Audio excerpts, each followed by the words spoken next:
വടക്കൻ സെൽഫി എന്ന് പറഞ്ഞൊരു സിനിമ ചെയ്തപ്പോൾ ഉമേഷ് എന്നുള്ളൊരു ക്യാരക്ടറാണ് ചെയ്തത്.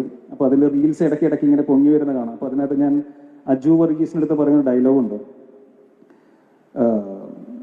എന്താണ്, അനാവശ്യമായി പ്രോത്സാഹിപ്പിച്ച് പലതവണ കുഴി ചാടിച്ചിട്ടുള്ളവനാണ് നീ എന്ന് പറയുന്നുണ്ട്. അപ്പോൾ അത്തരം കൂട്ടുകാരുകളെ നമ്മൾ ഐഡന്റിഫൈ ചെയ്യുക. ഇത് ഞാൻ അജുവിനെതിരെ പറയുന്നതല്ല കേട്ടോ, ഞാൻ ഈ ഒരു കോണ്ടെക്സ്റ്റ് ആയതുകൊണ്ട് ഞാനിങ്ങനെ പറഞ്ഞു പോയിട്ടുള്ളൊരു കാര്യമാണ്.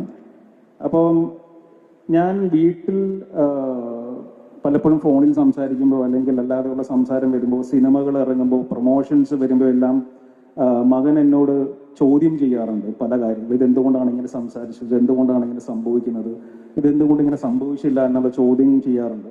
അപ്പം എനിക്കിത് ആദ്യമേ ഭയങ്കര അത്ഭുതമായിട്ട് തോന്നിയെങ്കിലും പുതിയ തലമുറയിൽ ഞാൻ കാണുന്ന ഒരു കാര്യമാണ്, അവർ ചോദ്യം ചെയ്യും, അവർ തെളിവുകൾ ആവശ്യപ്പെടും, അവർ അക്കൗണ്ടബിലിറ്റി എടുക്കാനായിട്ട് ആവശ്യപ്പെടുന്നുണ്ട്.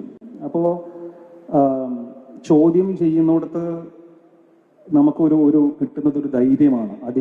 നിയമം കൃത്യമായിട്ട് പ്രവർത്തിക്കാനായിട്ട് അധികാരികളെ നിർബന്ധിതരാക്കുന്ന ഒരു കാര്യമുണ്ട്. കള്ളത്തരങ്ങൾ ഇല്ലാതാവുന്നുണ്ട്. അപ്പോൾ ഈ പുതിയ തലമുറ മുന്നോട്ട് വെക്കുന്ന ആശയങ്ങൾ അല്ലെങ്കിൽ അവരുടെ മനസ്സിനനുസരിച്ച് അവർ ആഗ്രഹിക്കുന്ന രീതിയിൽ നിയമവും അധികാരവും മുന്നോട്ട് പോകുന്നത് വളരെ വലിയൊരു തുടക്കമാണെന്ന് ഞാൻ വിശ്വസിക്കുന്നു.